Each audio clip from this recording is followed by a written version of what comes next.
Oi, gente, tudo bem?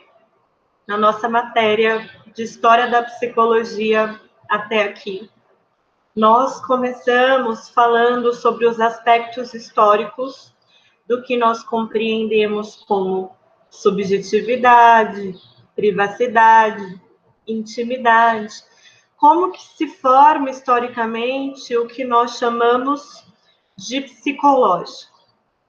Em seguida, nós começamos a estudar as propostas para estudar de forma científica quais foram os projetos para a investigação científica sobre o psicológico.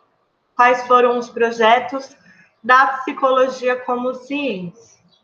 Nós vimos, entre eles, um projeto que busca que a psicologia tenha um objeto observável, que seja capaz, que nós possamos ser capazes de ver diretamente, registrar, descrever, classificar, comparar com como outras pessoas observam.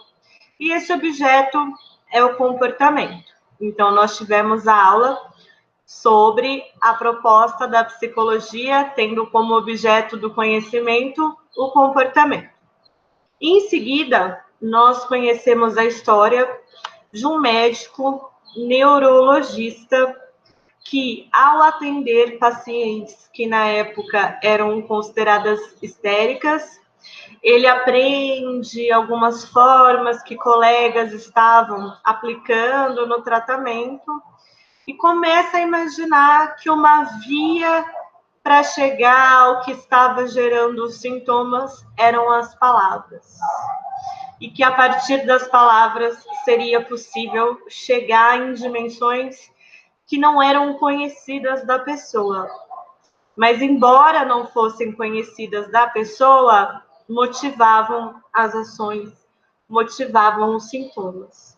E é assim que, pelo método da escuta clínica, o método de escutando essas palavras, pedindo para que pacientes tragam essas palavras, associando livremente, né? O objeto dessa segunda proposta é o inconsciente, né? Então, no primeiro a gente tem um objeto que é o comportamento, no segundo o objeto que é o inconsciente. Na segunda proposta que nós estamos comentando e que nós vimos em aula, estamos falando então da psicanálise.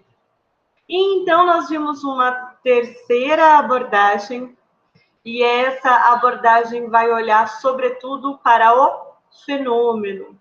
O objeto é o fenômeno, o que é percebido, tal como é percebido por quem percebe, sem colocar teorias, pressupostos e concepções. Essas foram os nossos conteúdos até agora, na matéria de História da Psicologia. E, tendo visto, então, 3 abordagens que vocês verão ao longo do curso, né, cada noite nós comentamos sobre uma delas, mas vocês terão pelo menos 2 semestres para falar de cada uma dessas abordagens, que é a análise do comportamento, a psicanálise e a fenomenologia e o existencialismo. Como vocês verão ao longo do curso, mas há um aspecto comum entre essas 3 abordagens.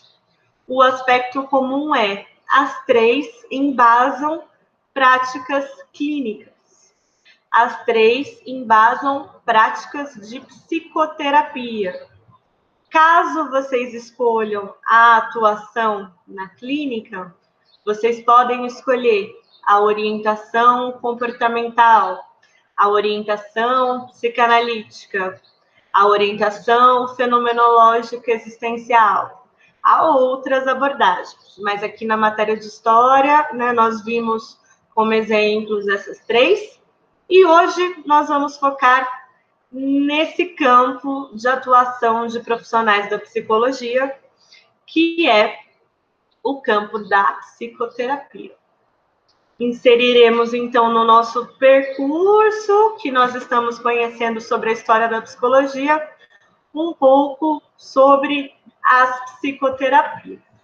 Então, para a gente começar, vamos, então, dar uma olhada no que a gente chama de psicoterapia, né? Quando eu digo psicoterapia, o que vocês imaginam?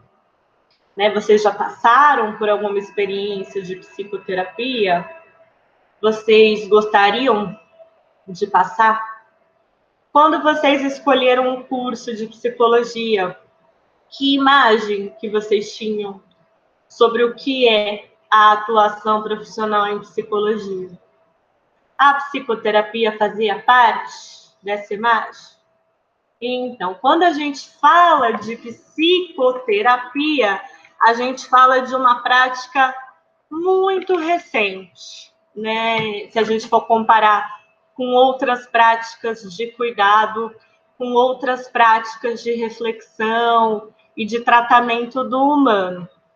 Até o século XIX, né, a psicoterapia, quando era considerada dentro da prática médica. Né? A clínica, a palavra clínica vem de inclinar-se, que é quando em uma consulta médica o médico inclina-se para escutar o que o paciente tem a dizer. A clínica, então, era um campo considerado da medicina.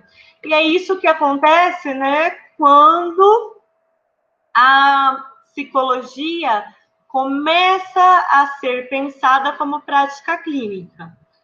Antes de 1900, então estamos hoje em 2020. Então, há 120 anos atrás, né, desde a antiguidade até 1900, não havia isso, o que nós chamamos de clínica psicológica, de psicoterapia na nossa profissão da psicologia. Antes, era um método de trabalho pertencente à medicina.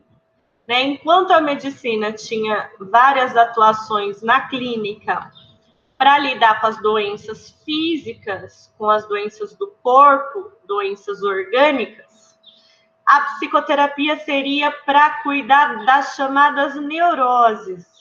O que eram as neuroses? A histeria, por exemplo, era um exemplo de neurose. Neurose é aquela doença em que não é identificada uma causa orgânica, uma causa física. E a ideia da psicoterapia é, se nós não encontramos causas físicas, talvez os tratamentos físicos não respondam. Então, como é que a gente pode tratar processos psíquicos, né? Como um campo da medicina? Lembrando que o próprio Freud, que é o primeiro a propor uma prática clínica em psicoterapia, uma prática clínica em que as palavras são o principal recurso, né? Ele era médico, ele era neurologista e ele inicia a sua carreira no cuidado das neuroses. Foi com Sigmund Freud, né, a partir de 1900, que a psicanálise começa a ser vista como a primeira forma de psicologia com escuta clínica. E a essa prática de psicologia com escuta clínica, nós damos o nome de psicoterapia. Vocês, no futuro, podem atuar com a prática clínica e não escolher a psicanálise. Né? Vocês podem até discordar da psicanálise, achar a psicanálise meio absurda, criticar a psicanálise. Mas a prática clínica em psicologia como um todo, as práticas de psicoterapia derivam da decisão de Freud, que nós estudamos, quando ele fazia perguntas para a paciente, e a paciente disse assim, não, me deixa falar. E aí ele decidiu deixá-la falar, não só decidiu deixá-la falar, mas iniciou, então, um tratamento em que a fala de pacientes é um elemento fundamental. Um tratamento que pode ser chamado também de terapia pela palavra. Então, quando nós falamos de psicoterapia, né, de terapia que cuida de questões psíquicas, nós podemos chamar também de terapia pela palavra. Falando em terapia pela palavra, vamos falar então da palavra terapia. O que significa terapia? Porque não é só a psicoterapia que nós temos, né? Nós temos a fisioterapia, nós temos a terapia ocupacional, nós temos terapias odontológicas, nós temos terapias de uma série, fonoaudiológicas, de uma série de áreas. O que é a palavra terapia, né? Para a gente entender o que é a psicoterapia, é legal a gente saber o que a palavra terapia significa. A primeira vez que se identifica que a palavra terapia foi usada, né? É uma palavra que foi usada nos diálogos de Platão. E o sentido que a palavra tinha nos diálogos de Platão era de cuidado. Então, quando a gente fala de terapia, a gente está falando de uma forma de cuidado. Quando alguém especialista presta cuidado que resulta em benefício ou melhora. Esse era o sentido mais específico quando Platão usou a palavra terapia. Existe alguém que tem um preparo, que tem um domínio específico, que é... Desculpa, gente. Que tem um preparo, que tem um domínio específico em algo, e essa pessoa que é especialista em algo cuida, trazendo um benefício, trazendo uma melhora. A gente vê que essa definição do cuidado por alguém que tem uma especialidade e que desse cuidado derivam efeitos benéficos, desse cuidado derivam processos de melhora, é algo incomum aos vários campos de terapia que nós comentamos. Falar em terapia, então, é falar de uma expectativa de mudança, de que do cuidado venha a mudança, uma mudança para melhor, certo? Essa é a origem da palavra terapia. Enquanto no grego, né, por exemplo, nos diálogos de Platão, essa palavra seria, não sei como pronuncia, né, terapia, né, essa é a palavra do grego, a palavra para cuidado do latim é cura. E cura também é uma ideia presente na psicoterapia. O que acontece quando alguém procura a psicoterapia em busca de cura de seus sintomas, em busca de cura dos seus conflitos psicológicos? O que significa a palavra cura? Quando a gente pensa em curar, né, de uma forma geral, o significado predominante que a gente associa é o da saúde, né? A gente imagina um resultado que é buscado no campo de saúde. Mas curar é uma palavra que pode ser usada em muitas outras situações, né? A gente diz que o queijo é curado, a madeira é curado.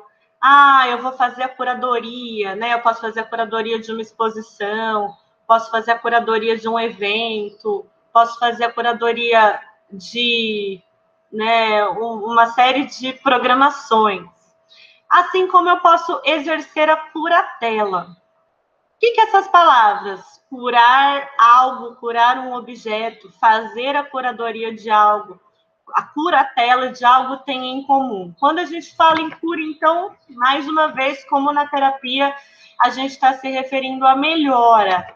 Uma melhora em que a ideia é levar ao máximo de excelência que nós conseguimos.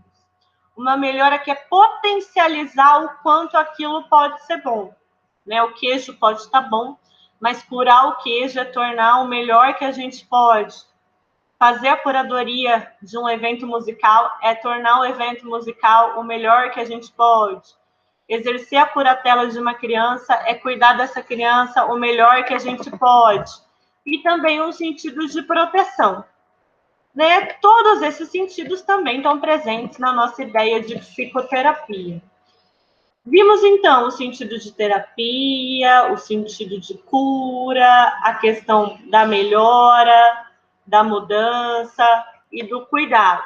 Então, a gente pode focar nessa ideia de que a psicoterapia busca o cuidado, né? E esse cuidado geralmente leva a uma mudança. Espera-se da psicoterapia que aconteça uma mudança nas nossas formas de olhar para nós mesmos, uma mudança das nossas formas de agir em nossas vidas, uma mudança em nossos relacionamentos e, sobretudo, uma mudança no que nos faz sofrer, né? Então, a mudança é algo que se espera, no sentido de uma melhora, de nos tornarmos pessoas melhores, podemos agir de uma forma melhor, ter relacionamentos melhores, ter ideias melhores, com mais consciência sobre a nossa vida. Há também essa ideia de cura. E o que seria a cura na psicoterapia, né? Lá no início, como a gente viu, dentro do campo da medicina, a ideia de cura podia ser bastante a de eliminação dos sintomas, né? Uma doença que existe e depois não existe mais. E isso é bastante debatido hoje, porque a psicoterapia não busca tanto eliminar sintomas ou retornar a um estado anterior. O que a gente quer é criar um estado diferente, criar uma forma de viver, né? Que aquela pessoa sinta que aquela forma de viver é uma forma em que ela se vê mais em como vive, se sente mais confortável em como vive, se sente mais confiante em como vive, se sente mais expressiva, né? Faz mais sentido. Então, uma ideia de cura como mudança, né? Existe um psicanalista que chama Luiz Cláudio Figueiredo e ele estuda sobre o cuidado. E eu gosto bastante do que ele fala, das dimensões do cuidado. A primeira é o acolhimento. Então, uma pessoa que procura psicoterapia, é muito importante que ela possa ser bem recebida. É muito importante que ela seja escutada com atenção, com sensibilidade, sem julgamentos, né? Ela possa sentir que lá é um lugar onde ela pode ficar à vontade, confortável, num vínculo de confiança. Então, a primeira dimensão é essa dimensão do receber, que é o cuidado como acolhimento. A segunda dimensão é o reconhecimento, porque o que cada pessoa vive é único, só aquela pessoa vive. Aquela trajetória de vida é uma trajetória singular. Então, eu não posso escutar alguém na clínica, na psicoterapia, a partir das lentes das minhas concepções, dos meus valores, da minha história de vida. Não, eu preciso ter essa dimensão do reconhecimento da diferença, do reconhecimento da singularidade, do reconhecimento de que aquela história é única, aquela forma de viver a história é única e que não cabe a mim julgar, não cabe a mim dar palpites, nem mesmo conselhos ou consolos, né? Reconhecer aquela história como diferente da minha é reconhecer também que a forma de viver aquela história é algo que cabe à pessoa que está vivendo. Ali é um espaço de escuta, ali é um espaço de elaboração, nós vamos trabalhar com os sentidos, novos sentidos podem ser criados, mas é preciso reconhecer a outra pessoa como uma outra pessoa. Isso também é uma forma de cuidado. Uma outra pessoa com as suas escolhas, uma outra pessoa com os seus desejos, uma outra pessoa com a sua liberdade. E a terceira dimensão é a da interpelação, que é uma espécie de chamado, de convite, que a ideia é que a pessoa ela é sempre ativa. Quando alguém está em sofrimento e procura cuidado, pode ter uma ideia de passividade, como se eu soubesse mais do que a pessoa sobre ela, eu soubesse mais do que a pessoa sobre como ela deveria agir. Isso não é verdade, né? O que a gente constrói é um espaço de elaboração em que ela é bastante ativa, em que ela vai participar nessa construção de novas formas de viver, novas formas de agir, novas formas de lidar, novas formas de dar sentido. E é importante que o processo de cuidado envolva né, sempre considerar essa posição ativa. Então, o acolhimento em que nós vamos receber, o reconhecimento da outra pessoa como única, a dimensão da singularidade e a interpelação, já que todas as pessoas numa relação de cuidado são ativas.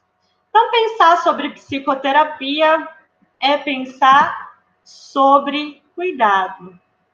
E como que esse cuidado se dá? Por meio da escuta. Então, no nosso próximo vídeo, nós vamos falar um pouquinho sobre a escuta.